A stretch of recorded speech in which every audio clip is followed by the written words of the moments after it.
الشيطان الرجيم بسم الله الرحمن الرحيم الحمد لله رب العالمين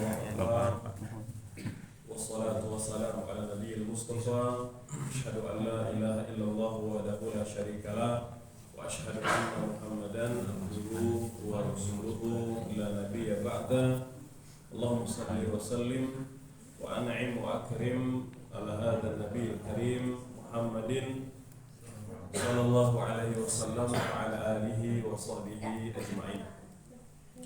Hadirin hadirat Bapak Ibu yang dimuliakan Allah, assalamualaikum warahmatullahi wabarakatuh. Waalaikumsalam warahmatullahi wabarakatuh. Alhamdulillah, kita mengucap syukur kepada Allah Subhanahu wa taala pada pagi ini dengan izin dan taufik dari Allah kita bisa bertemu di tempat yang mulia ini dan di waktu yang mulia pula. Dan selamat kepada Bapak Ibu semua yang sudah hadir pada subuh ini. Ini merupakan sholat yang paling berat ya. Tidak mungkin bisa dilakukan oleh orang-orang sembarangan ya. Jadi kalau kita sering mendengar ada orang sakti gitu ya, maka Bapak Ibu orang-orang sakti sebenarnya gitu ya. Karena pada hadis yang sahih kata Nabi, tidak ada sholat yang paling berat dikerjakan oleh orang-orang munafik min sholatil fajri wa sholatil isya ya. Tidak ada sholat yang lebih berat dikerjakan oleh orang-orang munafik daripada sholat isya dan sholat subuh. Jadi kalau kita sudah terbiasa ya konsisten di dua waktu ini, biasanya insya Allah akan konsisten pula pada sholat-sholat yang lain. Tapi kalau kita sudah gagal di dua sholat ini ya, maka besar kemungkinannya juga akan gagal pada sholat-sholat yang lain ya. Baik, Bapak Ibu sekalian, tema yang akan kita uraikan pada pagi ini tentang fikih sholat sunnah ya.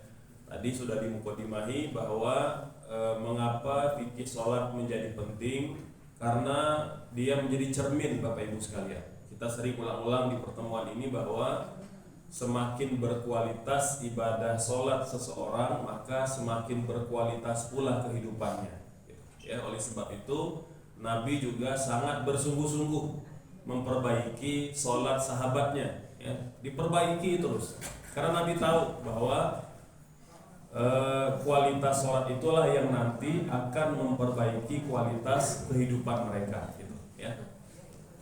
Baik, Bapak Ibu sekalian, sholat sunnah ya ini setidaknya punya tiga kalimat atau tiga kata yang biasa digunakan oleh para ulama untuk menjelaskan tentang sholat sunnah ya. Yang pertama ya kalimat sholat sunnah itu sendiri. Sholat sunnah Bapak Ibu sekalian artinya sholat yang apabila dikerjakan berpahala, ditinggalkan tidak berdosa ya. Itu istilah sholat sunnah ya. Enggak, silakan ibu terapikan dulu duduknya ya, silakan.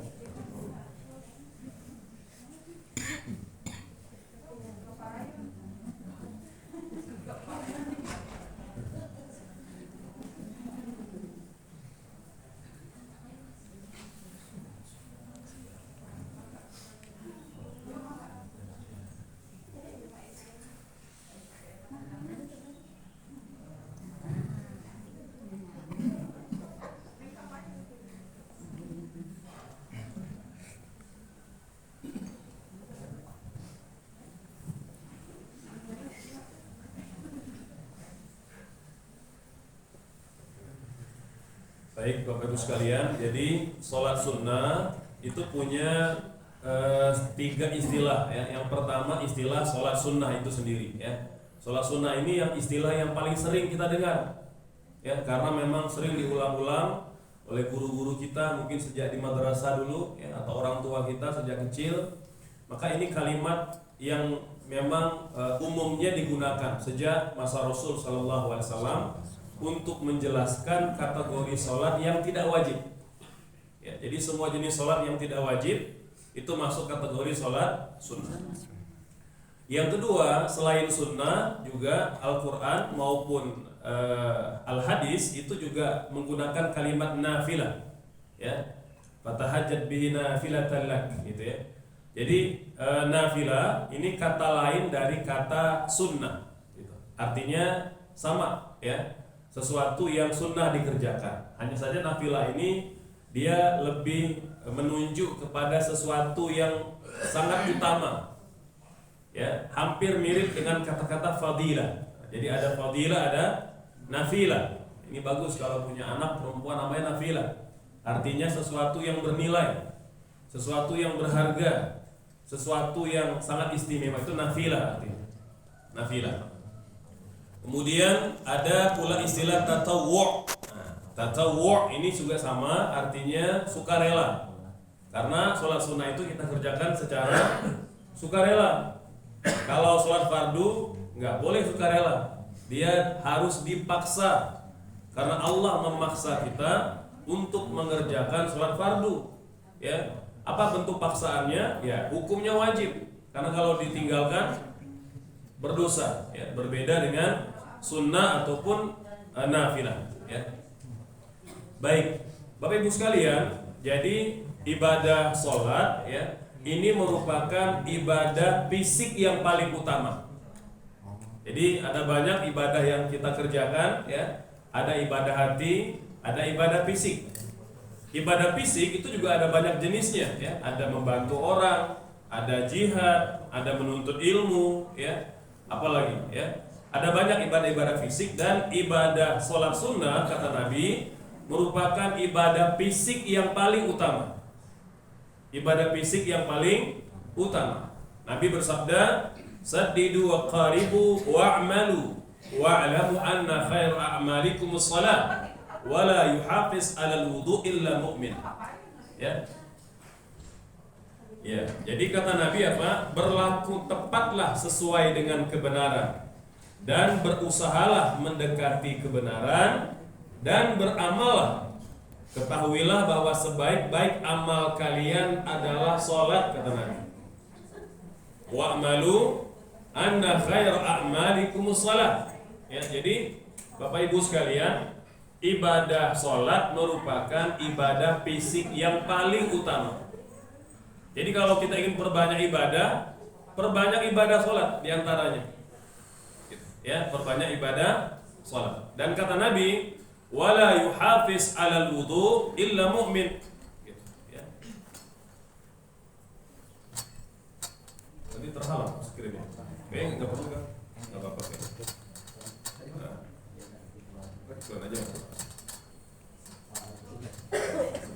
Enggak lihat skrin.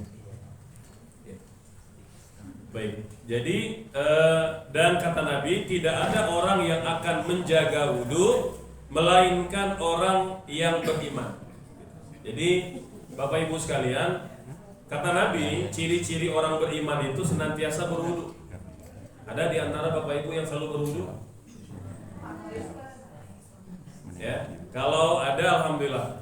Ya, artinya pertahankan. Kalau belum, maka tolong biasakan. Ibu sekalian, kita pernah cerita orang yang selalu berwudu ini salah satu amalan yang membuat kita diantarkan Allah ke surganya, ya. Bilal bin Rabah, Bapak Ibu sekalian, itu tidak punya banyak amalan. Amalan beliau apa? Amalan beliau tidak pernah beliau berhadas, melainkan selalu berwudu. Jadi nggak nunggu sholat. Kalau kita kan mungkin kebanyakan umumnya baru berwudu kalau mau sholat. Bilal tidak, setiap kali berhadas langsung berwudu. Langsung berwudu gitu. Syukur kalau setelah berwudu diikuti dengan sholat sunnah 2 rakaat. Itu lebih afdal. Tapi kalau tidak, Bapak Ibu dawam aja wudunya itu Masya Allah, ya. Itu yang nanti membuat Rasulullah kaget, ya. Bilal ini tidak terkenal di kalangan para sahabat amal-amal yang istimewa. Tidak seperti Abu Bakar dengan hartanya, ya. Umar dengan keberaniannya, dengan ilmunya, Utsman dengan hartanya juga, Ali dengan ilmunya, dengan kekuatannya. Sahabat itu menonjol dengan amal soleh mereka. Tapi Nabi kaget, Bilal ini ya selain muazin tidak ada amal yang istimewa.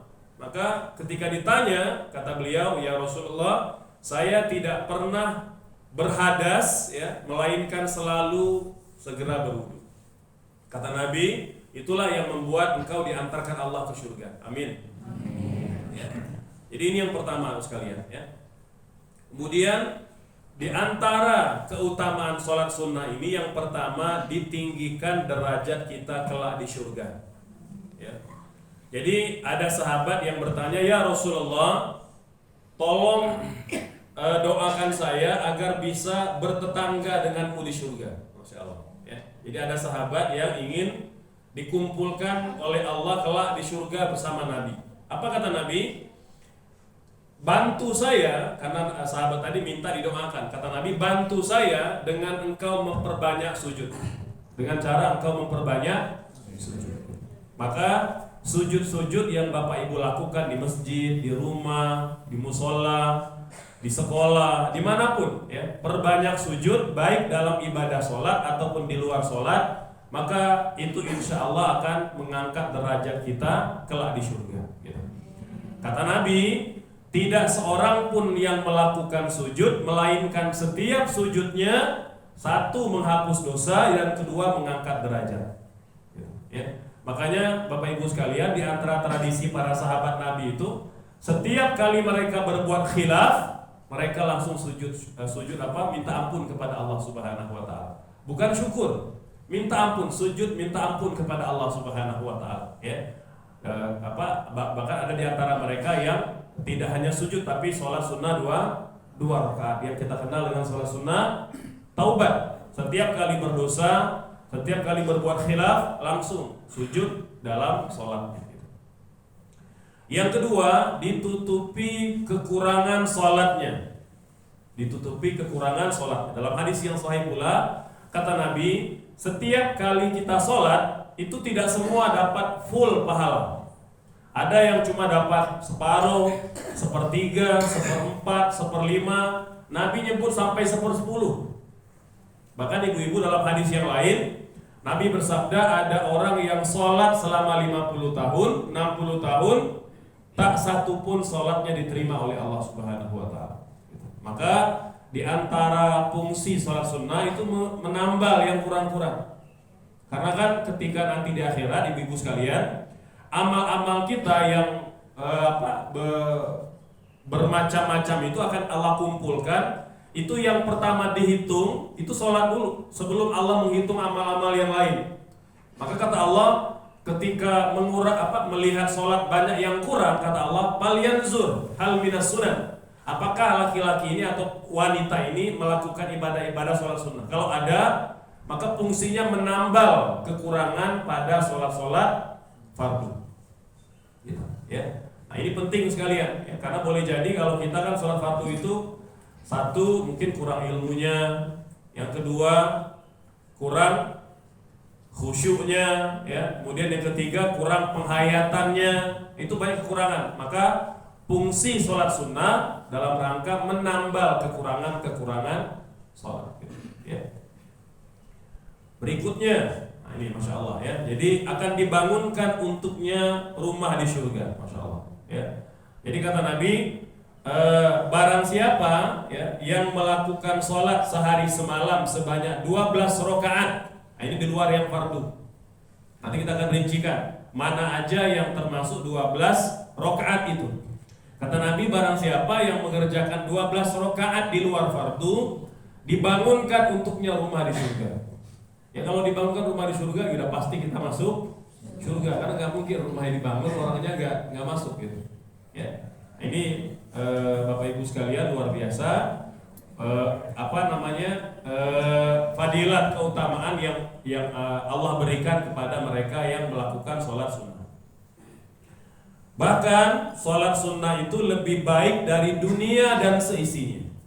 Dalam hadis yang sahih riwayat Imam Muslim dari Bunda Aisyah radhiyallahu anha, Nabi bersabda, "Raka'atal fajri khairum minad dunya wa ma fiha." 2 rakaat qobliyah subuh, masyaallah. 2 rakaat qobliyah subuh, walaupun mungkin dikerjakan sambil seraya mengantuk ya, mata juga masih masih penuh kotoran mungkin ya. Maka itu lebih baik dari dunia dan seisinya. Makanya sekalian, saking pentingnya qobliyah subuh, Nabi tidak pernah meninggalkannya. Bahkan kalau Nabi kesiangan, Nabi kodok di siang hari. Makanya ulama sepakat berdasarkan kodoknya Nabi terhadap qobliyah subuh, maka solat sunnah yang ada banyak fadilahnya boleh dikodok. Saya pernah cerita sebelum ini, Nabi bepergian bersama sahabat, kemudian sebelum sampai di Madinah mereka berhenti di rest area di luar kota Madinah.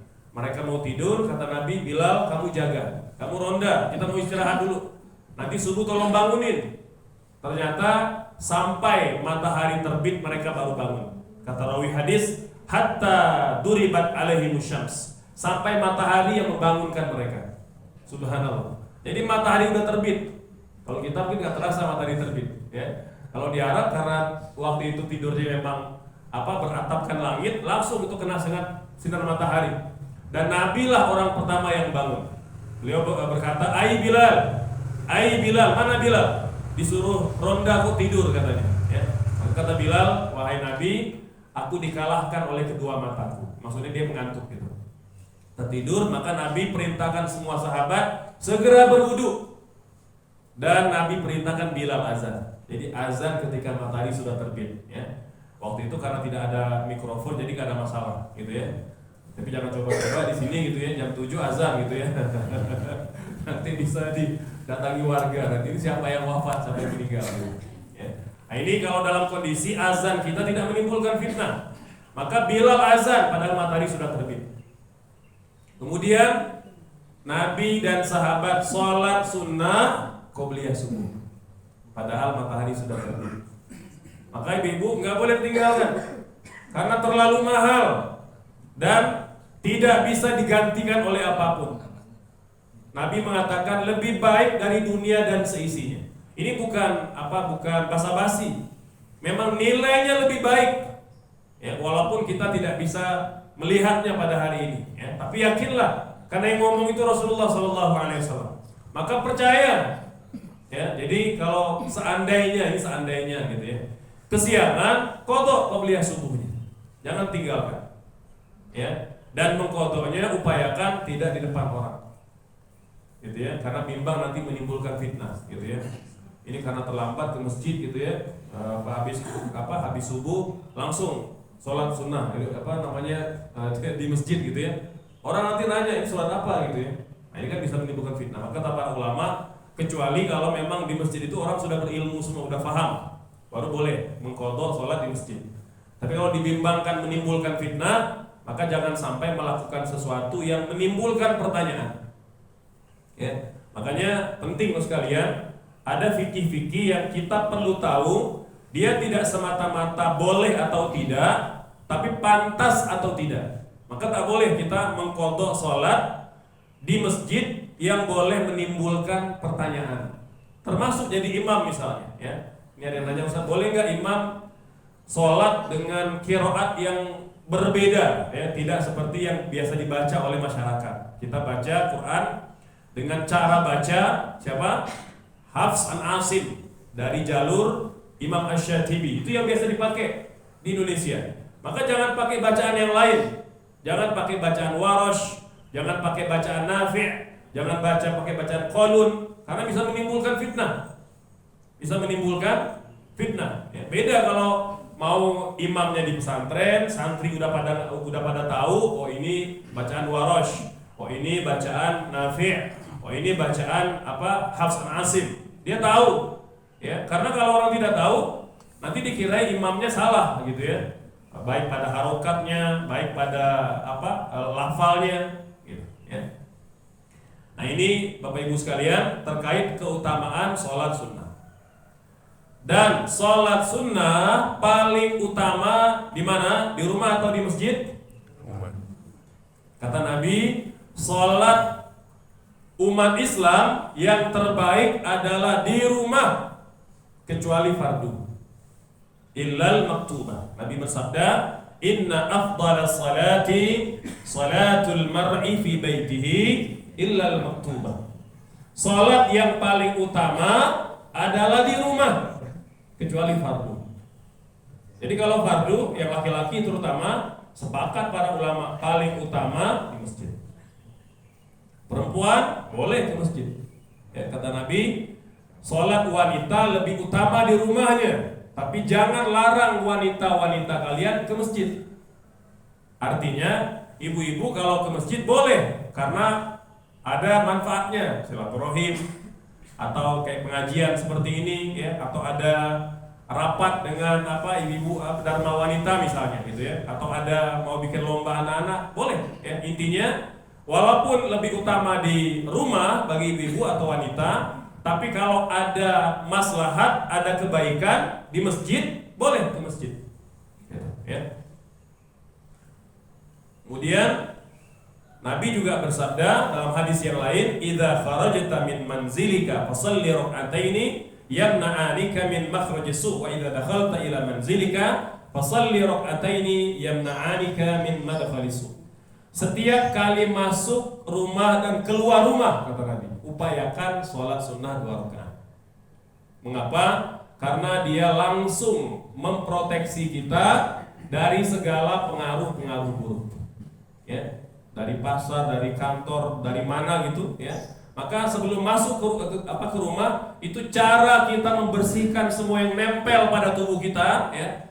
Makhluk halus, makhluk kasar ya, yang nempel-nempel itu akan hilang dengan sholat sunnah ya. Maka ini penting sekali ya. Jadi upayakan kita membiasakan diri untuk melakukan sholat sunnah, baik sebelum keluar rumah ataupun setelah keluar. Dan paling utama sholat sunnah dilakukan pada malam hari. Boleh nggak dikerjakan pada siang hari? Boleh. Tapi kalau mau dibandingkan yang paling afdal yang mana? Yang malam hari. Allah katakan, Nabi sabdakan dalam hadis Muslim dari sahabat Abu Hurairah radhiyallahu an, "Afdalus salati ba'da salatil maktuba as-salatu fi jawfil lail." Kata Nabi, salat yang paling utama setelah yang fardu adalah yang dikerjakan di malam hari. Yang dikerjakan di malam hari. Apakah dia salat rawatib atau salat witir atau salat tahajud atau tarawih ya. Maka malam itu diantara waktu terbaik untuk melakukan salat ya. Dalam hadis yang lain juga dikatakan bahwa Allah berseru setiap tersisa sepertiga malam, kata Allah ya, barang siapa yang meminta kepadaku aku akan kabulkan, barang siapa yang bermohon aku akan perkenankan, dan barang siapa meminta ampun aku akan ampuni. Jadi ya berupaya bangun di sepertiga malam, tidak usah terlalu banyak ya. Untuk pertama minimal sekalian minimal berapa rakaat? Salat malam 1 rakaat. Ya, karena sholat witir itu termasuk sholat malam itu minimal sekali. Ya, kalau bisa ya sholat tahajud atau sholat qiyamul lail 2 rakaat. Ya. Ya, bagi yang belum biasa maka upayakan minimal 1 rakaat kita lakukan sebelum subuh. Ya, mau jam 3, mau jam 2, mau jam 4, pokoknya 1 rakaat minimal. Ya, terus dibiasakan dulu. Kata Nabi, untuk membiasakan tahajud biasakan dulu witir. Witir itu ringan, 1 rakaat aja. Mau dikerjakan sebelum tidur boleh, setelah bangun tidur boleh. Yang penting sebelum sholat subuh, sebelum masuk sholat subuh. Witir 1 rakaat. Nah, kalau sudah biasa, baru nambah nanti 2 rakaat sholat tahajud. Ditutup dengan witir. Ini kalau sudah biasa. Ustadz, apa saja jenis-jenis sholat? Nah, kita akan jelaskan.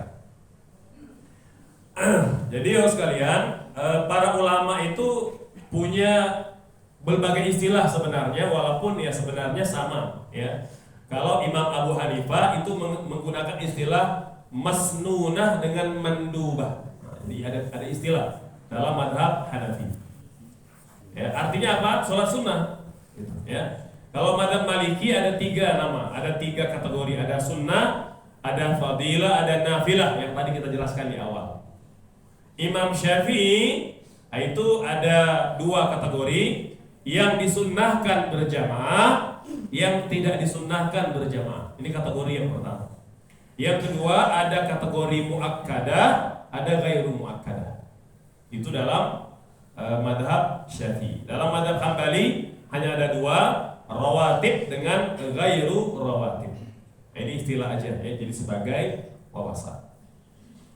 Baik, Bapak Ibu sekalian, kita mulai bahwa tadi Nabi mengatakan barang siapa mengerjakan 12 rakaat sholat sunnah sehari semalam, dibangunkan untuknya rumah di surga. Maka kata para ulama, urutannya yang paling utama setelah fardu adalah sholat sunnah 12 rakaat yang namanya rawatib, yang mengiringi sholat fardu 5 waktu, baik qobliyah maupun ba'diyah.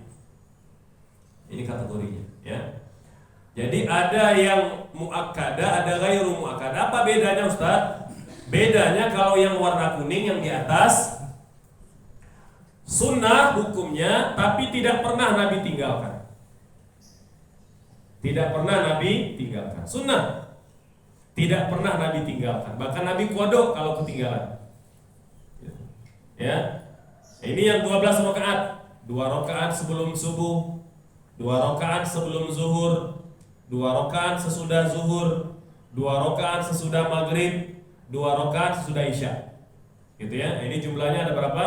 Ada 10 ya. Nah, jadi biasanya Nabi nambah 4 rakaat total untuk mana? Untuk qobliyah zuhur.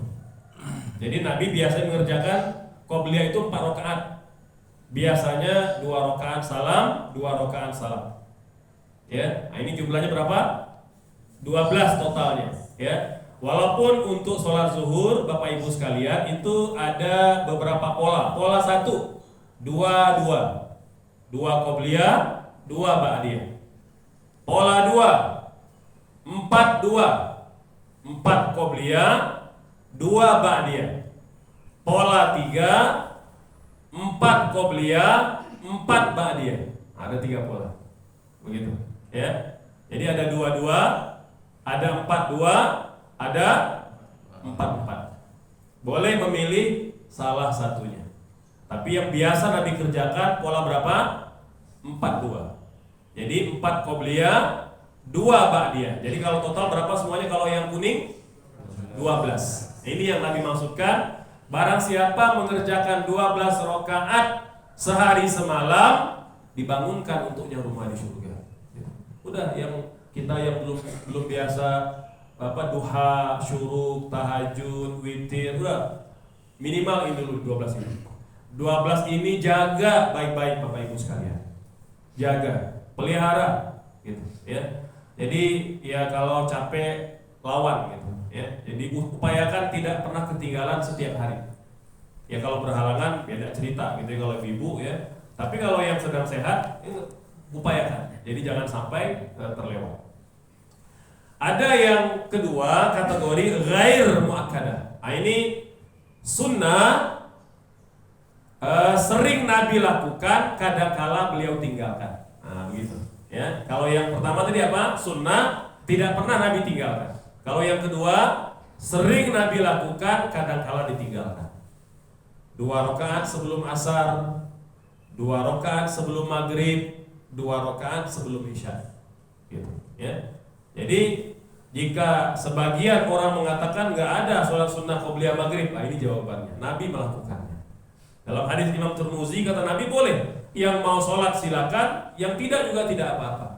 Nah itu, jadi qobliyah maghrib ada dalilnya, hadis yang sahih dari Imam At-Tirmidzi rahimahullah. Ya. Baik.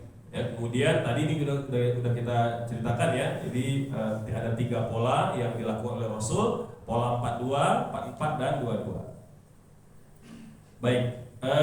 Berikutnya sekalian kita coba lihat ya. Ini dalam mazhab Hanafi misalnya. Ya. Jadi kalau urutannya ada 9 kata beliau. Urutan ya, lihat yang bawah sekalian. Ya, oke. Yang pertama katanya rawatib ghairu muakkadah. Jadi yang pertama kata beliau, yang paling utama itu adalah muakkadah yang 12 rakaat kata beliau. Itu yang pertama, level 1. Level 2-nya tarawih kata beliau. Maka tarawih itu besar pahalanya. Nah, itu nomor 2. Setelah itu baru yang nomor apa? Yang mandubah rawatib ghairu muakkadah yang 6 rakaat tadi. 2 rakaat sebelum maghrib, 2 rakaat sebelum isya, dengan 2 rakaat sebelum asar. Gitu, ya. Kemudian sholat awabin. Nah ini biasa ya para orang tua kita ya itu biasa mengamalkan awabin. Ini ba'da maghrib 6 rakaat. Awabin 6 rakaat ba'da maghrib.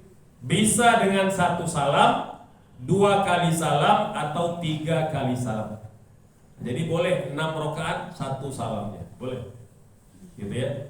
Kalau kita kan mungkin di Jawa Barat masih ribut antara 2 dengan 4. Padahal ulama boleh sampai 6 rakaat 1 salam saja. Nah, gitu ya. Jadi sebenarnya kalau semakin jauh mainnya, semakin jauh pikniknya, semakin luas wawasannya gitu ya. Jadi karena kita mungkin kurang jauh mainnya, kadang ributnya cuma antara 2 rakaat atau 4 rakaat gitu ya. Melihat yang 4 rakaat, oh ini bid'ah, ini tidak Nabi lakukan. Padahal biasa para ulama melakukan ya. Jadi 2 rakaat 1 kali salam, mau 4 rakaat 1 kali salam, 6 rakaat 1 kali salam, bahkan 8 rakaat 1 kali salam diperbolehkan Bapak Ibu sekalian. Boleh, tidak ada masalah. Dia lebih kepada teknik saja gitu ya. Jadi tidak bukan sebuah ketentuan. Kemudian baru sholat duha. Nah, ini 4 sampai 8 rakaat. 4 sampai 8 rakaat gitu. Kemudian sholat sunnah wudu 2 rakaat biasa ya, habis berwudu sholat sunnah 2 rakaat. Kemudian sholat tahiyatul masjid ya. Kemudian sholat istikharah minimal 2 rakaat. Ini baik banget sekalian ya. Sholat istikharah ini setiap kali kita dihadapkan pada pilihan-pilihan yang membingungkan atau menyulitkan ya. Mau pilih suami misalnya, ibu yang ada yang mungkin belum berpasangan misalnya gitu ya. Atau kaum bapak gitu ya. Atau yang mau nikahin anak, mau nikahin cucu gitu ya, ada yang datang mau melamar misalnya, kita mau milih, maka jangan lupa istikharah. Ya, istikharah sekalian. Ya. Para sahabat itu mereka jangankan untuk urusan-urusan yang besar, urusan sendalnya talinya putus, istikharah 2 rakaat. Subhanallah. Ya, kalau kita pikir logika, emang apa kaitannya sholat sunnah 2 rakaat dengan dengan tali sepatu yang putus. Tapi begitulah sahabat, mereka suka menggantungkan hidup mereka kepada Allah. Makanya Allah bantu kehidupan mereka. Jadi Bapak Ibu, Allah itu kan punya sifat as-samad. Apa itu as-samad? Tempat bergantung. Allah itu suka kita bergantung, suka kita bersandar. Maka mau yang remeh, mau yang berat, gantungkan kepada Allah. Maka kita akan lihat betapa hebatnya Allah membantu kita sekalian. Coba ya. Jadi kalau selama ini cuma urusan-urusan sulit aja yang kita datang kepada Allah, coba yang remeh-remeh aja. Urusan garam nggak ada rumah gitu ya. Gula habis ya. Yang kecil-kecil coba ya. Gantungkan diri kepada Allah, maka lihat bagaimana Allah bantu semua keperluan kita. Ini diantara karakter dulu para sahabat. Kemudian sholat tasbih. Nah ini kata para ulama minimal sekali seumur hidup. Minimal sekali seumur hidup. Ya. Nah ini jumlahnya bisa 4 rakaat gitu ya. Dan bisa dilakukan dengan yang biasa para ulama lakukan seperti mana yang sahabat Nabi lakukan ya. Jadi karena dia tasbih maka memperbanyak tasbih ya. Jadi ada 75 kali tasbih setiap rakaat, dikali 4 ada 300 kali tasbih. Gitu sepanjang kita melakukan sholat ya. Setelah Al-Fatihah baca tasbih, ketika ruku baca tasbih, terus di setiap pergantian rukun baca tasbih, maka 1 rakaat kita baca 75 tasbih, sehingga 4 rakaat kita baca 300 kali tasbih. Yang terakhir dalam mazhab Hanafi ada sholat hajat 2 sampai 4 rakaat. Apa aja hajat ya, baik itu hajat duniawi atau ukhrawi, disunnahkan sholat sunnah 2 rakaat. Ya. Baik Bapak Ibu sekalian, mungkin ini mukadimah dulu ya, biar nanti kita beri ruang yang luas kepada Bapak Ibu yang mau bertanya, kita akan persilahkan. Mangga, silakan.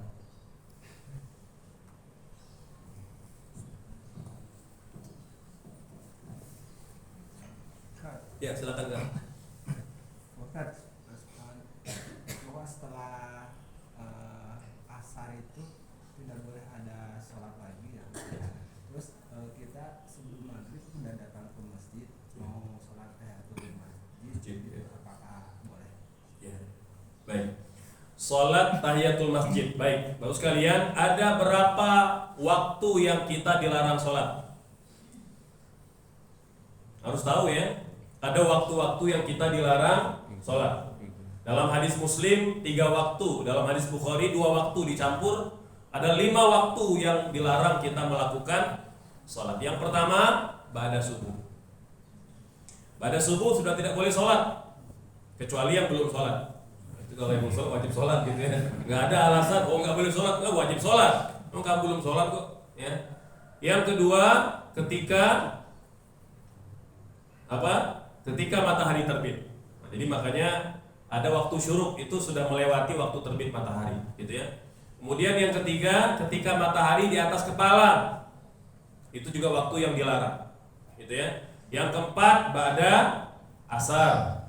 Yang kelima, ketika matahari terbenam, nggak boleh sholat, ya. Itu waktu terbitnya tanduk syaitan, gitu ya. Jadi biasanya syaitan itu Allah berikan mereka kekuatan yang besar pada ketika itu. Makanya sihir, santet itu biasa dilakukan pada waktu maghrib atau pada waktu tengah malam gitu. Karena syaitan Allah berikan kekuatan yang berlipat-lipat gitu, sebagai ujian bagi manusia gitu. Makanya kata Nabi, kalau maghrib tutup pintu, tutup jendela, anak-anak dilarang keluar rumah. Mengapa? Syaitan bergentayangan. Mereka diberikan kekuatan berlipat-lipat oleh Allah. Makanya ya, hati-hati ya, jadi jangan maghrib di mana gitu ya. Jadi upayakan kita di dalam rumah, dalam ruang yang tertutup kalau maghrib itu. Setelah itu boleh ya, kalau memang ada keperluan keluar. Tapi yang 5 waktu ini sekalian, kita tidak boleh melakukan sholat yang tidak ada sebabnya. Ya, misalnya apa? Ya sholat sunnah mutlak itu nggak boleh. Ya, jadi tidak boleh melakukan sholat sunnah pada 5 waktu ini, kecuali ada sebabnya. Contoh, orang yang belum sholat ada sebabnya, wajib sholat walaupun pada waktu yang terlarang. Yang kedua, sholat jenazah ada sebabnya, boleh kapan aja, mau pada subuh, mau matahari di atas kepala, mau pada asar, mau malam boleh. Sholat jenazah boleh dilakukan kapan saja karena dia ada sebab. Nah, termasuk yang ada sebab sholat sunnah tahiyatul masjid. Jadi boleh Bu sekalian, mau datang ba'da subuh, mau datang ba'da asar, mau datang kapanpun, kita disunnahkan sholat sunnah tahiyatul masjid. Tidak ada waktu yang dilarang, sepakat para ulama. Yang dilarang itu sholat yang tidak ada sebabnya, namanya sholat sunnah mutlak. Kalau yang ada sebab, maka tidak dilarang melakukan sholat. Gitu kan? Ya. Enggak? Masih ada? Silakan. Ya enggak Ibu, nanti baru ke Bapak ya, silakan Ibu. Ini mau tanya, salat istikharah itu waktunya kapan saja, sama doa-doanya boleh apa aja? Iya, baik. Bapak Ibu sekalian, salat sunnah istikharah minimal 2 rakaat. Minimal 2 rakaat. Ya, niatnya pakai bahasa Indonesia aja. Sengaja mengerjakan salat sunnah istikharah 2 rakaat lillahi ta'ala. Cukup begitu aja, ya. Kalau yang bisa bahasa Arab enggak ya. Sholli sholatal istikharati mustaqbilal kiblati lillahi ta'ala. Boleh ya kalau yang bisa berbahasa Arab. Kalau enggak bisa pakai bahasa Indonesia. Yang penting ketika melafalkan atau menggunakan bahasa Indonesia jangan dilafalkan. Kalau pakai bahasa Indonesia enggak boleh ya. Yang boleh hanya pakai bahasa Arab. Jadi kalau yang bahasa Indonesia dalam hati aja gitu. Itu kemudian waktunya Ibu boleh siang, boleh malam. Mana yang terbaik tadi dijelaskan? Malam atau siang? Malam. Jadi istikharah kalau bisa malam hari. Walaupun boleh siang hari, tapi karena lebih afdal dia di malam hari, maka kerjakan di malam hari. Gitu ya. Kemudian setelah itu kita kerjakan 2 rakaat dengan 1 kali salam ya, biasa ya, Al-Fatihah baca surah rakaat pertama, Al-Fatihah baca surah rakaat pertama. Kemudian kita upayakan memperbanyak doa kapan? Sepanjang sholat, terutama ketika sujud.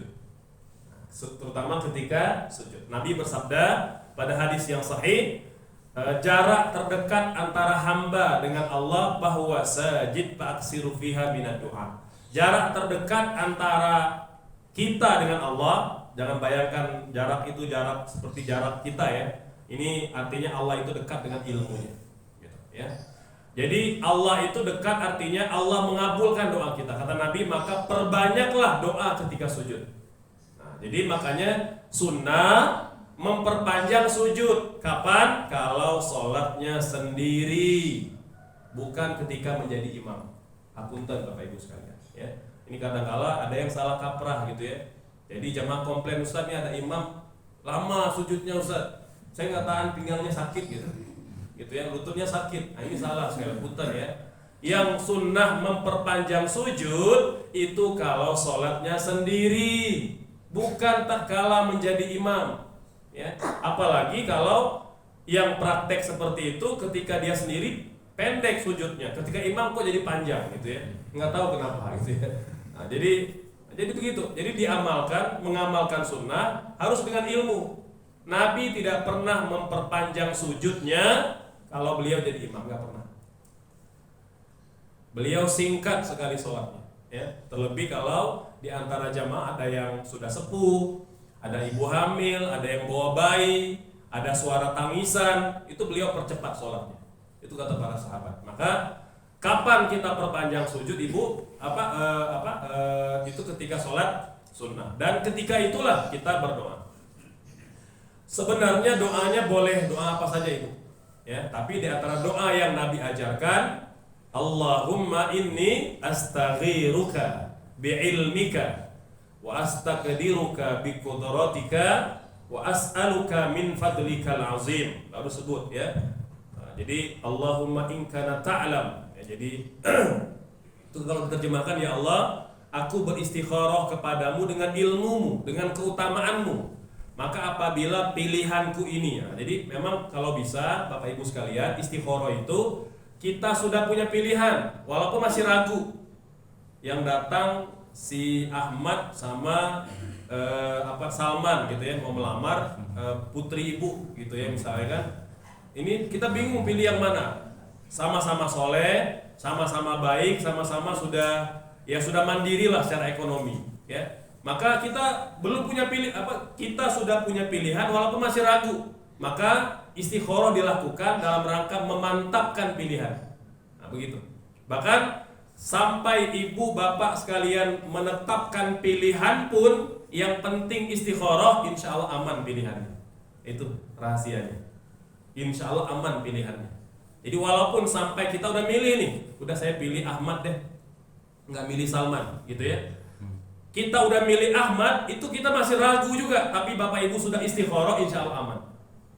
Itu janjinya Allah Subhanahu wa Ta'ala. Maka ini penting, gitu ya. Jadi istikharah itu nggak langsung langsung mantep. Boleh jadi setelah dijalani, nanti baru ada hikmahnya, baru ada masya Allah, ternyata ini kelebihannya, ternyata ini kebaikan. Itu mungkin boleh jadi dialami setelah kejadian, setelah dipilih, gitu ya.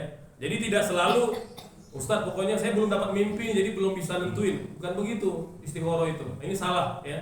Jadi istikharah itu tidak selalu jawabannya langsung. Boleh jadi setelah bertahun-tahun kita jatuhkan pilihan, ya seperti pilihan Bapak Ibu sekalian, milih istri sekarang gitu ya. Suami kan istikharah itu.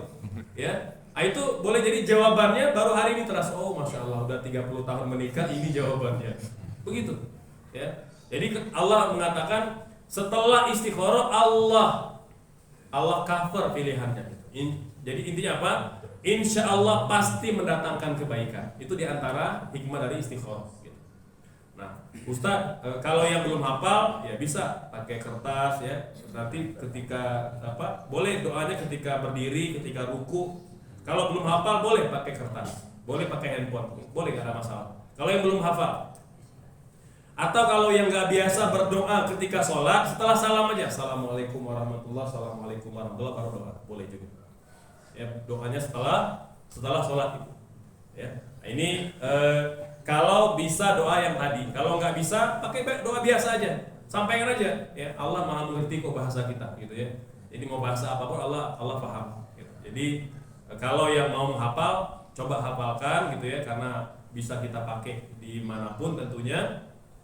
Karena itu doa yang dipanjatkan oleh Nabi, tentu doa yang paling baik gitu. Gitu Ibu. Jadi tidak harus doa tadi, tapi kalau bisa Ibu hafal dihafalkan atau bisa pakai doa-doa yang lain. Insyaallah. Mangga Bapak ya. Tadi disebutkan ada 60 tahun beliau sholat, tidak terima sholatnya. Iya. Jadi bunyi hadisnya kata Nabi, inna rajula la yusallina sittina sana ma tuqbilu lahu shalah. Kata Nabi, ada seseorang yang sholat selama 60 tahun tapi tidak satupun sholatnya diterima oleh Allah Subhanahu wa taala. Satu, Bapak Ibu sekalian, ini peringatan untuk kita bahwa sholat itu tidak boleh dipandang ringan, tidak boleh dipandang remeh. Walaupun dia sehari-hari kita lakukan.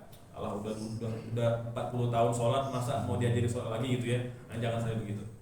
Kita bimbang kalau kita meremehkan sholat, kita yang Nabi gambarkan dalam hadis ini. 60 tahun sholat, tak satu sholat pun diterima oleh Allah Subhanahu wa taala. Kata ulama, satu, istighfar, dia meremehkan sholat.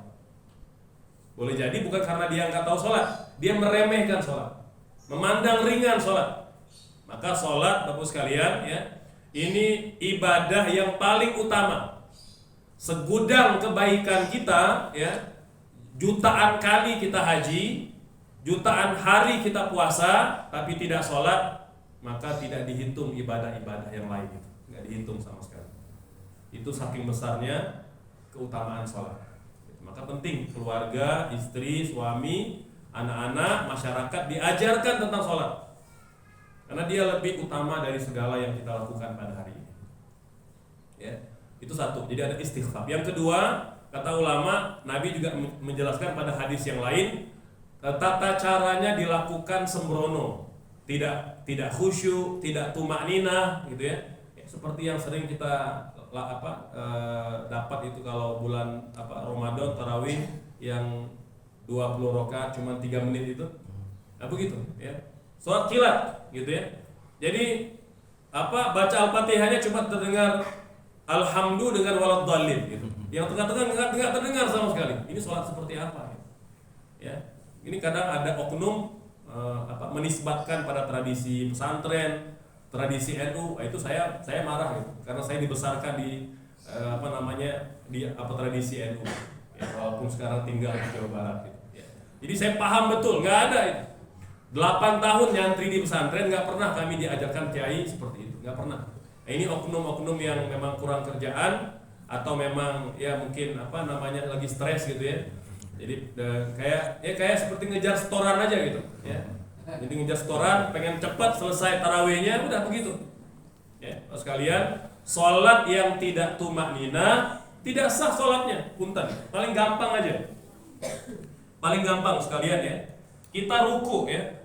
Misalnya Allahu Akbar, Sami Allahu liman hamidah, itu belum lurus punggungnya, maka sepakat para ulama tidak sah sholatnya kalau dikerjakan secara sengaja, gitu ya. Jadi kan kalau ruku punten, saya lihat ya.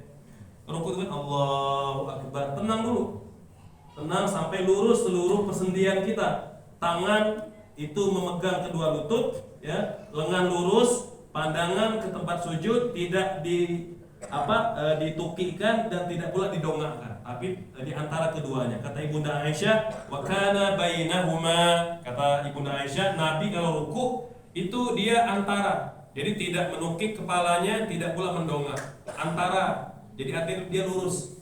Itu wajib tumakninah, wajib tenang. Jadi nggak boleh baru ruku Allahu Akbar, Sami Allahu liman hamidah, tidak ada jeda. Sepakat kalau dilakukan sengaja tidak sah sholat. Bayangkan kalau itu dikerjakan bertahun-tahun. Nah, ini yang kita bimbangkan. 60 tahun sholat tidak Allah terima sholat. Tapi kalau dia tidak tahu, dia jahil, belum belajar, ya itu kita serahkan kepada Allah. Semoga Allah maafkan. Makanya perlu belajar. Jangan alasan belum belajar Ustaz, itu nggak ada alasan. Makanya perlu belajar tentang sholat gitu. Ya, makanya di Masjid Ibadur Rahman kan sudah diajarkan gitu ya. Bahkan sudah ada di YouTube ya, sudah ada. Ya, itu bisa, jadi bisa diulang-ulang kalian ya. Karena itu kewajiban gitu ya. Nah, jadi bahkan Nabi dalam hadis Tirmidzi itu menunjukkan di antara dua posisi yang paling sering diremehkan, posisi ruku dengan posisi sujud. Karena dia dianggap ya mudah banget gitu. Ada kata Nabi, ada orang yang tidak diterima sholatnya gara-gara tidak benar rukunya dan tidak benar sujudnya. Subhanallah. Makanya harus betul-betul belajar tentang sholat. Ya, makanya nanti kualitas sholat itu berbanding lurus dengan kualitas kehidupan kita. Terus kalian ya. Ini janjinya Allah, janji Rasul. Udah pasti begitu ya. Jadi kalau udah berkualitas sholatnya akan berimplikasi pada berkualitas kehidupannya, dengan suami, dengan istri, dengan anak, dengan warga, dengan masyarakat, udah akan baik insya Allah. Gitu ya. Biasanya orang yang hubungan manusianya buruk, biasanya kebanyakan 90% buruknya hubungan dengan Allah Subhanahu wa taala, dan itu tercermin dari buruknya kualitas sholatnya. Itu paling gampang para ulama itu. Ya, makanya kalau Umar itu ketika jadi khalifah melakukan fit and proper test gitu ya untuk apa pegawai-pegawai ASN yang bakal jadi pegawai beliau itu dia lihat sholatnya. Kalau udah rapi sholatnya jadi pegawai. Kalau belum rapi belum layak gitu. Karena itu yang paling gampang ya. Karena kalau dia sudah jaga hubungannya dengan Allah, dia pasti jaga hubungannya dengan manusia. Gampangnya begitu sekali. Ya, makanya Nabi itu sungguh-sungguh banget ketika bicara tentang sholat. Wallah, gitu kan? Ya, masih ada. Ibu ada yang mau nanya lagi dari belakang? Ayah, ibu? Ada? Dari sini nih. Ya kan? Silakan. Kita untuk pelaksanaan sholat waktu ada yang menyatakan untuk sholat sendiri kan 12 atau 10 ya. Iya. Terus untuk yang sholat sunat sholat yang Jumat itu seperti apa? Terus dilaksanakan. Ada yang menyatakan dua istidor ya, dua gitu menunggu imam naik mimbar. Ada juga yang dua rakaat sebelum naik mimbar. Terus pelaksanaan sholat rawatib itu sendiri sesudah azan atau sebelum azan itu yang utamanya. Apa yang sholat sunnah? Sholat qoblanya itu. Baik, yang pertama mungkin yang kedua dulu ya, karena yang paling pertama itu agak panjang. Yang kedua, kita sholat sunnah nunggu azan atau waktu, gitu ya. Nah sekalian, ya sebaiknya nunggu azan dulu, ya, karena azan itu kan biar kita dapat pahala mendengar azan. Ya, Nabi bersabda pada hadis yang sahih, kalau seseorang mengumandangkan azan, sejauh mana suara itu terdengar, didengar oleh malaikat, didengar oleh jin, didengar oleh hewan, didengar oleh makhluk-makhluk baik bernyawa atau yang tidak bernyawa, semuanya memohonkan ampun untuk yang mengumandangkan azan. Subhanallah. Ada sahabat nanya, "Ya Rasulullah, bagaimana biar dapat pahala seperti yang mengumandangkan azan?" Kata Nabi, "Ucapkan seperti yang mereka ucapkan." Nah, begitu. Makanya jangan sampai kita orang baru azan kita sibuk qobliyah sunnah apa qobliyah zuhur. Kita nggak sempat dengan azannya. Jadi kalau bisa jangan lewatkan momen ketika menjawab azan. Itu mahal sekali. Nggak bisa terulang lagi. Ya, maka upayakan kalau masuk waktu tunggu azan. Yang terdekat aja, cari yang terdekat. Kalau di sini kan ya dengarkan azan di Ibadur Rahman, selesai baru qobliyah. Walaupun boleh nggak Ustaz kalau kita tetap qobliyah, tetap sah sholatnya, cuma kita kehilangan pahala aja, pahala mendengar azan. Sepakat para ulama, masuk waktu azan tidak azan sudah boleh qobliyah, sudah boleh qobliyah. Hanya ya kehilangan pahala mendengar azan saja. Qobliyahnya sebelum azan atau sesudah azan? Yang penting masuk waktu. Pelaksanaan qobliyahnya itu, Yeah. ada yang bilang kalau qobliyah itu dilaksanakan sesudah azan, gitu, antara azan dan qomah itu qobliyah gitu. Tapi ada yang mengatakan juga sebelum azan dilaksanakan bisa qobliyah juga. Enggak, jadi qobliyah itu bisa dilakukan sebelum azan atau setelah azan. Yang penting sudah masuk waktu. Itu prinsipnya. Masuk waktu maka sudah boleh qobliyah. Mau belum azan, mau sudah azan nggak ada masalah. Dan tidak ada perbedaan di situ. Hanya bedanya kita dapat jawab azan atau tidak. Kalau dapat maka lebih besar pahalanya. Kalau tidak maka terlewat. Jadi simpel aja, gitu ya. Yang kedua tentang sholat sunnah qobliyah dan ba'diyah Jumat, gitu ya. Yang pertama ba'diyah Jumat sepakat para ulama sunnah tanpa ada perbedaan. Ba'diyah Jumat sepakat para ulama dari 4 madhab sunnah, mau dikerjakan 2 rakaat, mau dikerjakan 4 rakaat, 1 kali salam, 2 kali salam boleh. Sepakat tanpa ada perbedaan. Ini seperti uraian Syekh Wahab Az-Zuhaili dalam Al-Fiqhul Islam Mu'addilatun, ya. Ulama hanya berbeda pendapat tentang qobliyah Jumat. Ada tidak qobliyah Jumat? Nah, begitu ya. Kalau mayoritas para ulama, Imam Abu Hanifah, Imam Syafi'i mengatakan sunnah qobliyah Jumat. Sunnah qobliyah Jumat. Kalau Imam Malik mengatakan boleh orang biasa, tidak boleh imam. Boleh orang biasa, tidak boleh imam, tidak boleh ulama.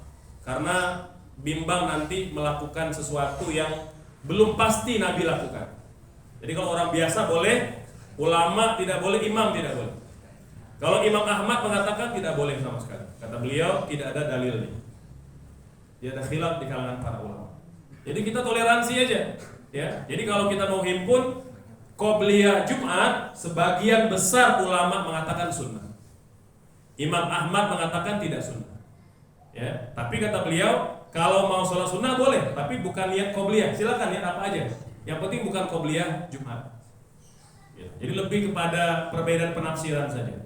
Kalau Imam Malik boleh orang awam, tidak boleh imam, tidak boleh ulama. Karena bimbang nanti diikuti oleh masyarakat katanya. Karena itu ulama itu kan hati-hati sebenarnya, tidak mau melakukan sesuatu yang belum pasti Nabi lakukan. Tapi Imam Syafi'i, Imam Abu Hanifah tidak ragu-ragu. Ya. Beliau berdalil kepada sahabat Nabi yang datang terlambat ke masjid. Nabi sedang khutbah. Dia datang langsung duduk. Kata Nabi, udah sholat sunnah belum? Kata dia belum. Berdiri sholat sunnah. Maka ulama madhab Syafi'i, madhab Hanafi menyimpulkan kalau begitu ada qobliyah Jumat. Ya. Kalau Imam Ahmad membantahnya, oh itu bukan qobliyah, itu tahiyatul masjid kata beliau. Nah, gitu kira-kira. Jadi lebih kepada dinamika, dan itu indah sebenarnya kalau kita pelajari betul. Sebenarnya dia bukan perbedaan yang salah benar, ya. Dia pilihannya benar semua. Jadi multiple choice, gitu kan, tentang qobliyah dan ba'diyah. Tata caranya tadi ya apa? Ya mau dilakukan.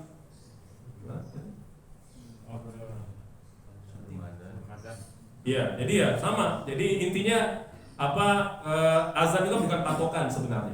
Yang penting sudah masuk waktu. Sudah masuk waktu maka boleh dilakukan qobliyah. Mau nanti ada azan yang 1 kali, mau azan yang 2 kali, itu kan beda-beda nanti gitu ya. Udah pokoknya kita udah tahu bahwa itu diantara pilihan-pilihan pendapat di kalangan para ulama. Yang penting kita paham, oh yang ini pendapat ulama ini, oh ini pendapat ulama ini. Udah kita toleransi aja. Jadi jangan pernah kita merasa paling benar pada perkara-perkara yang ulama berbeda pendapat. Jadi toleransi aja. Gitu kan. Ada lagi? Yang bilang tadi sholat intizar atau yang dilakukan di intizar. Ya, intizar ketika dilakukan 2 rakaat sebelum khatib naik mimbar, itu juga termasuk sholat. Iya. Sebenarnya intizar ini tidak ada nama yang khusus. Ya, itu hanya istilah saja. Intizar ini sholat sunnah mutlak sebenarnya. Sholat sunnah yang tidak ada sebab. Kan kita disunahkan apa? Memperbanyak sujud. Udah. Kalau memang imamnya belum naik, mau 100 kali juga silakan. Kalau waktunya masih sempat, gitu ya. Jadi nggak ada masalah. Mau sempatnya 2, 4, 6 silakan. Bergantung kepada kesempatan yang bisa dilakukan. Gitu. Tadi, oke. Tentang sholat hajat, Ustaz, Gimana panduan sholat hajat supaya maksud kita itu tercapai gitu ya. Bagusnya seperti apa? Kemudian kalau misalkan malam dengan sholat istikharah, dengan sholat tahajud gitu, apakah dibedakan atau disamakan? Yang utama yang tadi yang pertama gitu, supaya hajat kita tercapai itu seperti apa? Baik, Bapak Ibu sekalian, hajat ini kan seperti mana namanya? Apa itu hajat? Kebutuhan, keperluan, keinginan.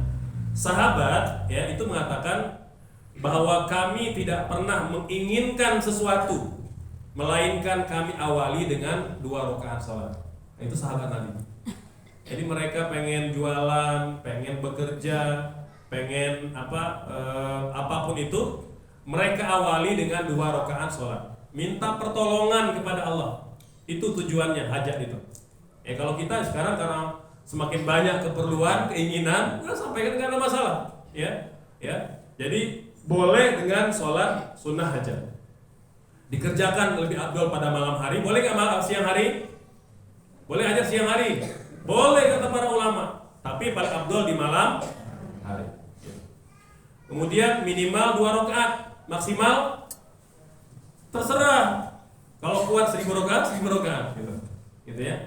Nah, niat sholat hajat, sebutkan apa keperluan kita ya Allah. Saya pengen buka usaha, semoga menjadi keberkahan untuk keluarga saya.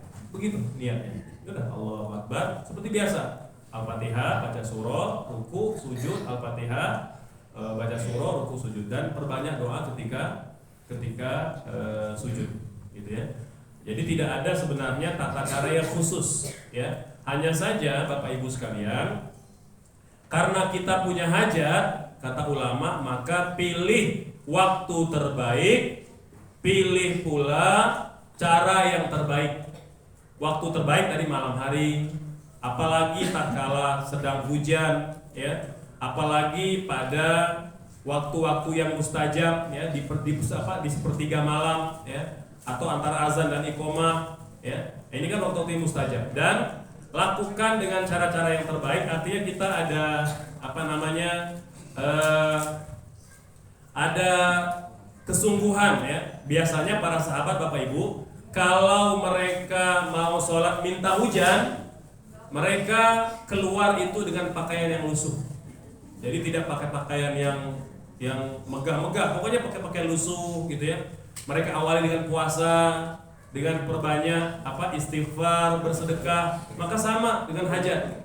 Jadi biar makin mantap hajat itu, upayakan kita puasa. Puasa, perbanyak zikir, istighfar siang harinya, banyak berselawat, dan perbanyak bersedekah.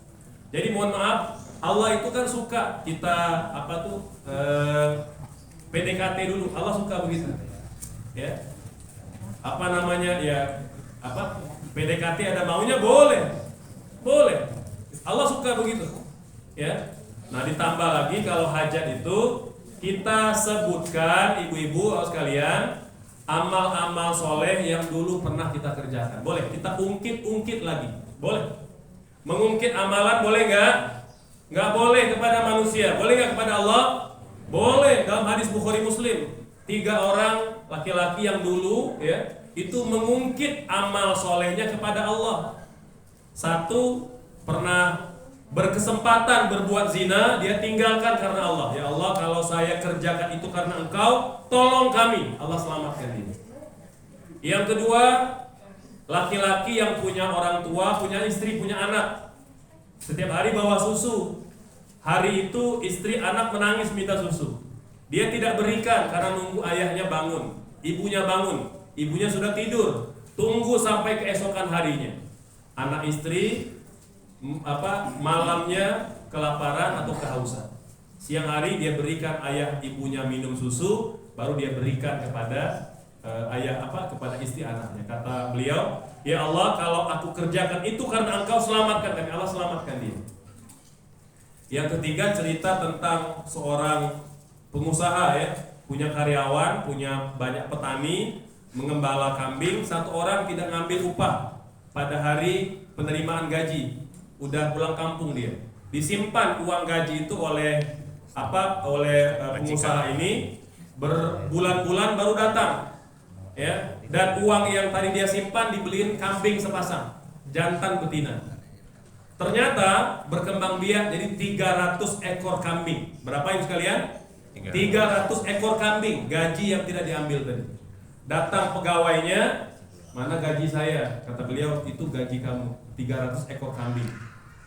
Dia ambil semuanya, tak satu ekor kambing pun dia tinggalkan. Jadi nggak ada istilahnya terima kasih saya kasih 10 ke bapak, nggak ada. 300 dibawa semua.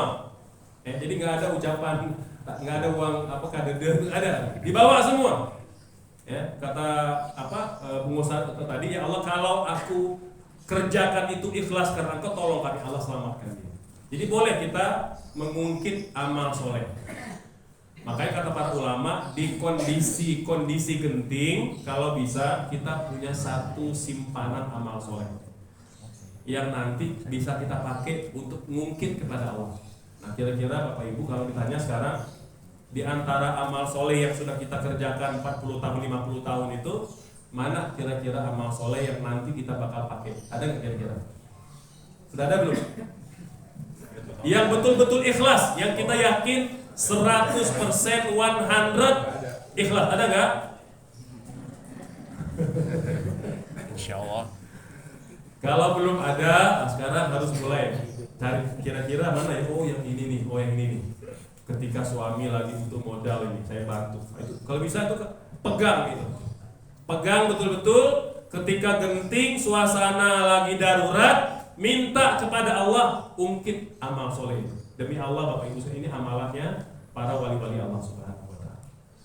Ya, kita bakal ditolong oleh Allah karena mengungkit amal soleh.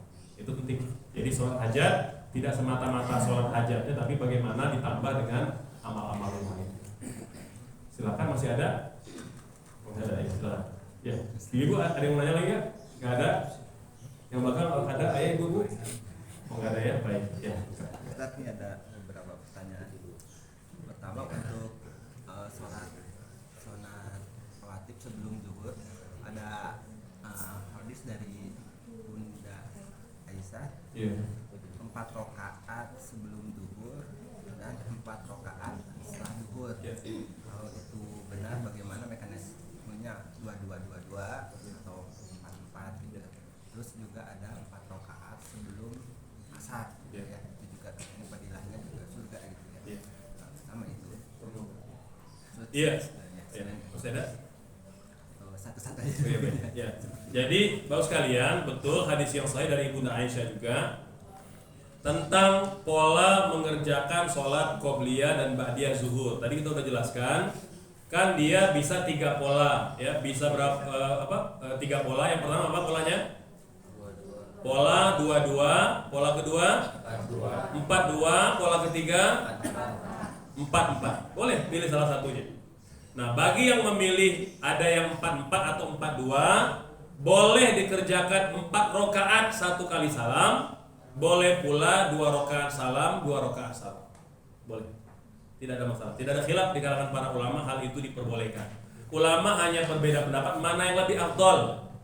Mau 2 rakaat salam atau 4 rakaat salam, itu aja berbeda. Ulama tidak berbeda pendapat soal boleh tidaknya, ya. Ulama hanya berbeda pendapat soal mana yang lebih afdal, 2 rakaat salam atau 4 rakaat salam atau 6 rakaat salam atau 8 rakaat salam.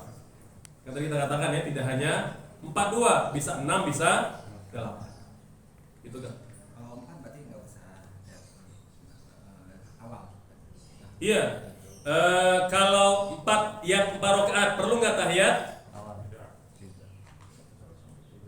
Tidak perlu. Boleh nggak tahiyat? Boleh. Nah gitu ya.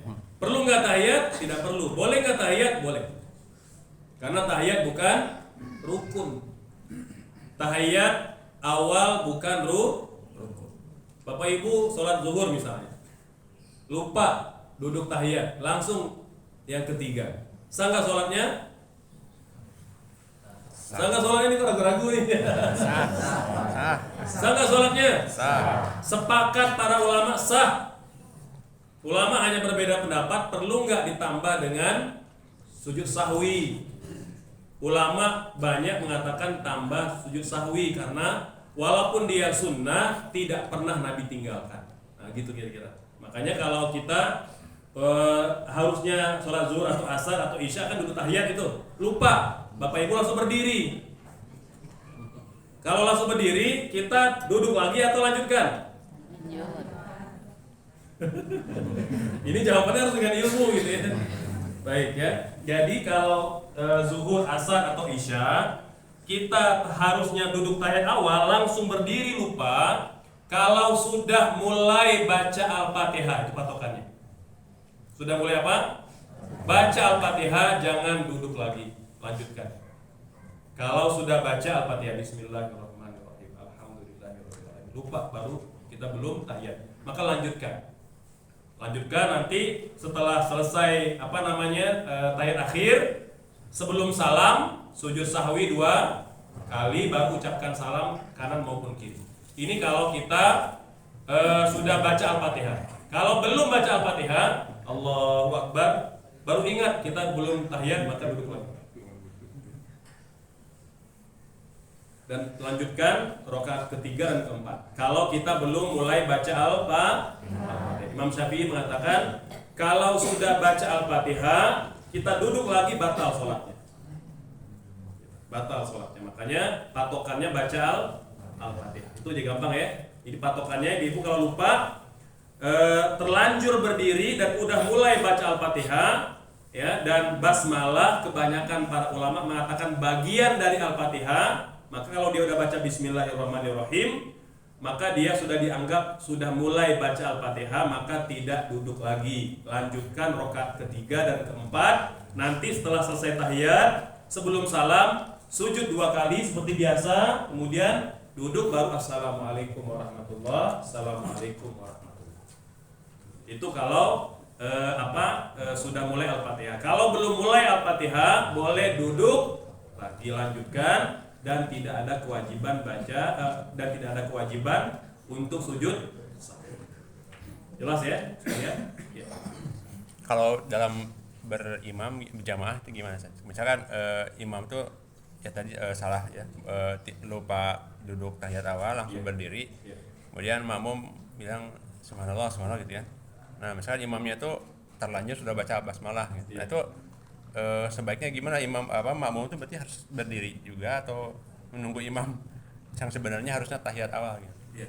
Baik sekalian, yang ketika imam melakukan kekeliruan, maka tugas siapa untuk meluruskan? Semuanya atau siapa? Cukup 1 orang yang di belakang imam, yang lain gak usah berisik. Punten ya, punten. Jadi jangan satu musola, subhanallah, rame riuh itu. Ini salah. Siapa yang ngajarin? Ya, Nabi hanya mengajarkan 1 orang yang di belakang imam. Maka berat tanggung jawab orang yang di belakang imam. Pahalanya besar. Besar pula tanggung jawabnya. Jadi punten ya, ini kaum bapak terutama, jadi jangan mengejar sok pertama aja. Ini besar tanggung jawabnya. Nabi itu kalau beliau sholat, kata Nabi apa? Liyani ulul albabi minkum. Kata Nabi, yang di belakang saya orang berilmu, kata beliau. Harus orang berilmu. Mengapa? Karena kalau imam batal, dia menggantikan atau dia meluruskan, dia membenarkan. Bukan tugas yang lain itu. Imam salah, imam itu tugas orang di belakang imam. Ya, jadi mohon nanti setelah ini tidak lagi ada yang ribut subhanallah sampai belakang, enggak ada. Cukup 1 orang aja. Makanya dia berat tanggung jawabnya gitu. Ya. Jadi ketika imam salah, maka tugasnya meluruskan. Subhanallah maksimal 3 kali. Tadi kan kalau kasusnya imam udah terlanjur berdiri, gitu ya. Subhanallah, subhanallah, subhanallah, dia nggak paham juga, maka makmum harus paham karena itu bukan rukun, maka dia harus ikut imam berdiri. Makmum ikut berdiri semuanya. Karena dia bukan rukun, maka ikut imam. Ya, ikut imam. Kemudian nanti terakhir setelah misalnya salam gitu ya. Dan imam juga begitu, kalau dia sudah mulai baca Al-Fatihah maka lanjutkan kalau dia baru ingat. Tapi kalau dia belum baca Al-Fatihah maka dia boleh duduk lagi dan diikuti oleh makmum. Tapi kalau imam tetap berdiri maka makmum wajib ikut imam. Enggak boleh tetap, enggak saya mau duduk aja. Enggak boleh. Itu batal sholatnya. Kalau Bapak Ibu tetap duduk, batal sholatnya, sepakat para ulama. Karena dia bukan rukun, maka wajib mengikuti imam. Begitu selesai salam nanti, terus begitu sudah salam ya, Pak Imam tadi tidak tahiyat awal, maka disunnahkan sujud sahwi. Jadi ngomong setelah salam gitu ya, Pak Imam, tadi kita belum tahiyat awal, maka sunnah tidak menambah rakaat, hanya sahwi 2 kali baru mengucapkan salam. Simpel begitu. Itu kalau yang tertinggal bukan rukun. Beda kalau yang tertinggal rukun, beda cerita. Contoh, ada orang imam sholat maghrib gitu ya, nggak baca Al-Fatihah, ya, kata makmum Subhanallah, dia tetap aja baca wadduha, nggak baca Al-Fatihah gitu ya. Subhanallah kata yang belakang, tetap aja baca wadduha gitu ya. Kalau sampai 3 kali imam tidak paham, maka makmum diperbolehkan ngomong pakai bahasa Indonesia. Imam belum baca Al-Fatihah, ya, diperbolehkan. Walaupun berbicara dalam sholat itu dilarang. Kalau dia sengaja dan tidak ada itu batal sholatnya. Ya, terus kalian berbicara dalam sholat dengan sengaja tanpa ada keperluan, batal sholatnya. Tidak batal kalau ada keperluan. Atau kalau dia tidak tahu. Ini cerita tentang sahabat yang lagi sholat ya di belakang Nabi. Dia berdua, kemudian salah seorang bersin. Jadi spontan, alhamdulillah bersin gitu ya. Yang sebelahnya ya harmukallah. Akhirnya mereka saling pandang. Kamu ngomong katanya. Tapi mereka saling ngomong gitu ya. Begitu selesai kata Nabi, dalam sholat tidak boleh berbicara kecuali Quran, zikir dan doa. Tapi Nabi tidak menyuruh keduanya mengulang sholat. Ulama menyimpulkan kalau orang tidak tahu, kalau ada keperluan dia tidak membatalkan sholat. Maka sama tadi, kalau imam tidak baca itu rukun. Karena kalau kita biarkan batal sholatnya, maka yang di belakang imam boleh memberi peringatan. Imam belum baca Al-Fatihah gitu. Kalau dia nggak paham gitu ya, Subhanallah, dia tetap aja baca surah gitu ya. Udah 3 kali diberi peringatan tetap nggak paham, maka boleh diingatkan dengan bahasa Indonesia. Seperti itu. Wow. Masih ada ya? Ini Ustaz, kalau bagaimana caranya sujud sahwi setelah salam? Mungkin bisa diajarkan juga. Ya. Baik, terus sekalian, sebenarnya pendapat kebanyakan para ulama sahwi itu sebelum salam. Sahwi itu sebelum salam. Walaupun Imam Malik mengatakan dilihat pada kekurangan atau kelebihannya. Kalau terjadi kekurangan rakaat, maka sahwinya sebelum salam. Kalau terjadi kelebihan rakaat, 5 rakaat atau 6 rakaat gitu ya dari zuhur atau asar, maka sahwinya setelah salam. Nah, ini sebenarnya agak membingungkan gitu ya. Makanya lebih nyaman itu memang menggunakan pendapat kebanyakan para ulama, termasuk Imam Syafi'i. Kata beliau, mau kurang, mau lebih gitu ya, pokoknya setelah diperbaiki maka sahwinya sebelum salam. Jadi kita biasa ya setelah tahiyat gitu ya. Setelah tahiyat fil alamin innaka hamidun majid, sahwi Allahu akbar. Allahu akbar. Ya, zikir biasa Allahu akbar. Kemudian Allahu akbar. Assalamualaikum warahmatullahi. Assalamualaikum warahmatullahi. Jadi kita sahwinya sebelum salam. Ini pendapat memang kebanyakan dipakai oleh para ulama, gitu ya. Kalau yang sahwinya seperti Imam Malik itu sahwinya setelah salam, masalahnya nanti dia 2 kali tahiyat. 2 kali tahiyat. Paham ya? Jadi setelah kita misalnya fil alamin innaka hamidun majid, assalamualaikum warahmatullahi, assalamualaikum warahmatullahi, sahwi 2 kali. Allahu akbar.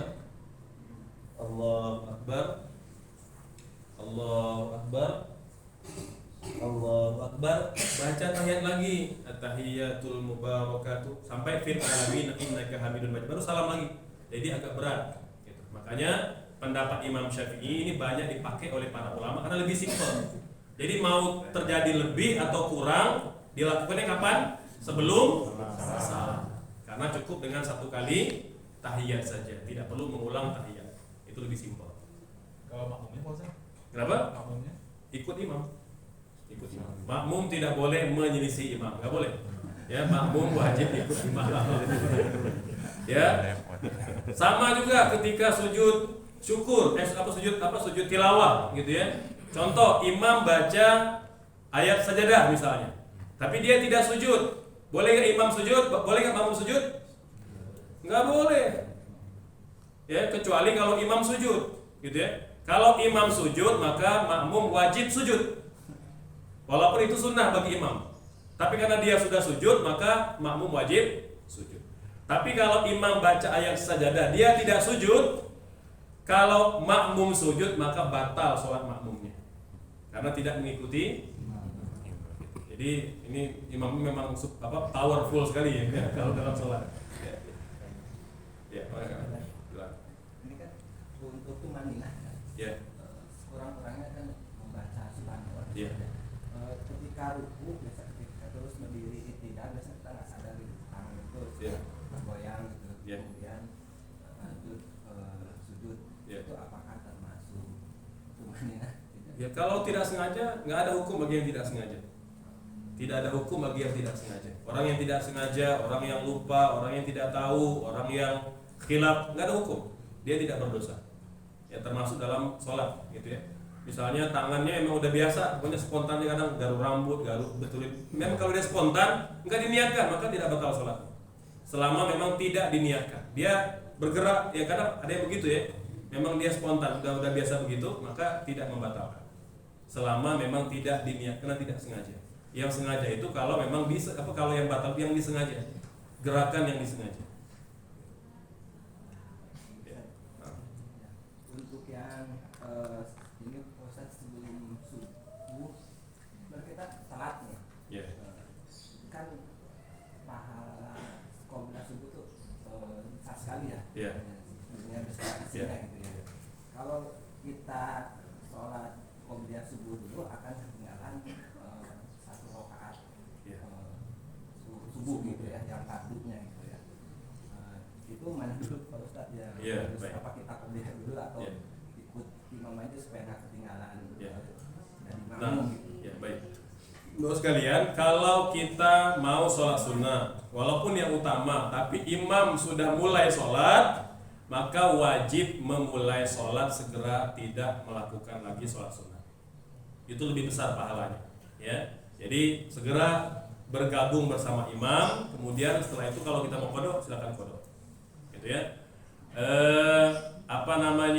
Kecuali kalau kita sudah sholat. Kita udah sholat, imam ya baru mulai gitu ya. Kita mungkin rakaat yang kedua, maka jangan dibatalkan. Tetap kita segerakan. Jadi kalau kita sudah mulai satu rakaat, sholat sunnah qobliyah subuh, imam sudah iqomah, maka kita lanjutkan. Segerakan, jangan lama-lama. Kecuali kalau kita baru mulai takbir, Allahu Akbar, sudah iqomah, maka kita batalkan dan bergabung sholat bersama imam. Itu lebih atur.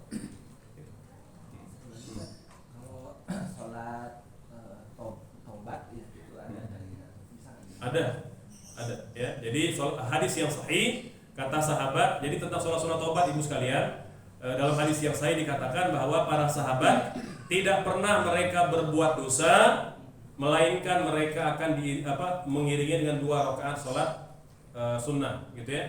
Bahkan dalam hadis yang lain tadi hadis yang kita baca, setiap sujud yang kita lakukan mengangkat derajat dan menghapus dosa. Itu yang dipakai oleh para ulama dasar sholat sunnah taubat. Bagi yang mau tidak melakukan tidak ada masalah, ya. Tapi yang melakukan itu merupakan pendapat jumhur mayoritas para ulama.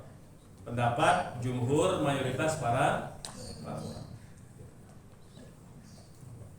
Ibu ada yang mau nanya? Nggak ada, alhamdulillah. Ada lagi? Cekap? Alhamdulillah. Selesai ya. Ini kita sebenarnya baru setengah jalan ya sholat sunnah.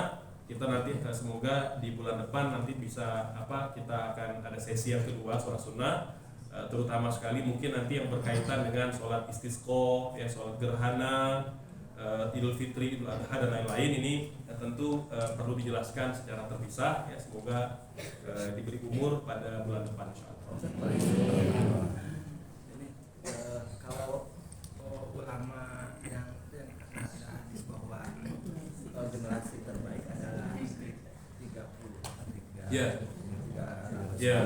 ya 3 generasi. itu ketika dari para sahabat ke tabi'in menyampaikan apakah dari redaksional kata saja atau dari matanya saja atau dari praktek juga para mazhab ini menerima Ya, itu ya bisa. Pertama mereka bertemu, nyambung. Jadi ada namanya multaqo ya. Jadi ada pertemuan antara generasi sahabat, generasi tabi'in dan tabi'ut tabi'in itu nyambung semua. Contoh aja yang paling gampang, imam 4 madhab. Abu Hanifah ini kan tidak bertemu Nabi, tapi dia bertemu dengan sahabat Nabi, berguru langsung dengan salah seorang ulama sahabat bernama Anas bin Malik. Nyambung gak ilmunya dengan Nabi? Nyambung. Anas belajar ke Nabi, Abu Hanifah belajar kepada Anas bin Malik. Imam Malik tidak bertemu Nabi, tidak bertemu sahabat Nabi, tapi dia berguru kepada siapa? Abu Hanifah. Nyambung ilmunya. Maka nyambung ilmunya dengan Nabi. Imam Syafi'i tidak bertemu Nabi, tidak bertemu sahabat, tidak bertemu Abu Hanifah bahkan karena sudah wafat. Tapi dia berguru kepada Imam Malik, nyambung ilmunya.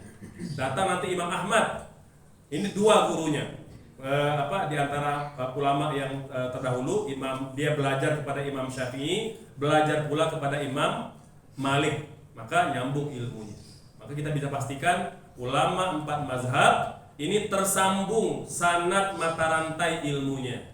Jadi kalau kata Nabi, sebaik-baik generasi adalah generasi sahabat tabi'in dan tabi'ut tabi'in, maka mereka yang 4 mazhab ini hidup di masa itu. Ya. Rata-rata yang hari ini menyelisihi mereka tidak punya sanad keilmuannya, gitu ya. Jadi terputus mata rantainya. Jadi kalau kita lihat banyak yang berbeda, biasanya memang tidak punya cantolan ke Nabi.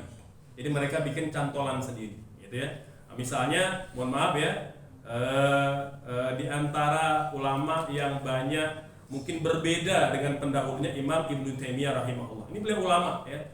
Tapi ya tentu beliau juga punya kekurangan. Ini beliau ulama abad ke-7. Ulama abad ke-7 gitu ya. Ini yang nanti dari beliau banyak nyantol di bawahnya. Jadi kalau dikatakan beliau, ya kalau dikatakan salaf bukan salaf, karena beliau abad ke-7. Salaf itu 3 abad yang pertama aja. Ya, jadi 301 itu sudah masuk era khalaf belakangan, dan Ibnu Taimiyah itu abad ke-7. Jadi jarak beliau jauh sekali. Makanya kalau ada orang mengatakan mau ikut siapa? Salaf atau khalaf? Ya tentu ikut salaf.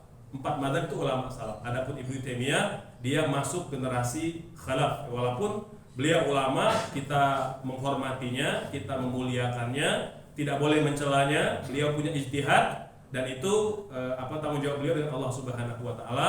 Ya, banyak yang sama, banyak pula yang berbeda. Jadi intinya saling menghormati, tidak saling mencela. Gitu. Ya. Demikian Bapak sekalian, semoga berkah untuk semuanya. Bertemu lagi di bulan depan insyaallah. Wassalamualaikum warahmatullahi wabarakatuh.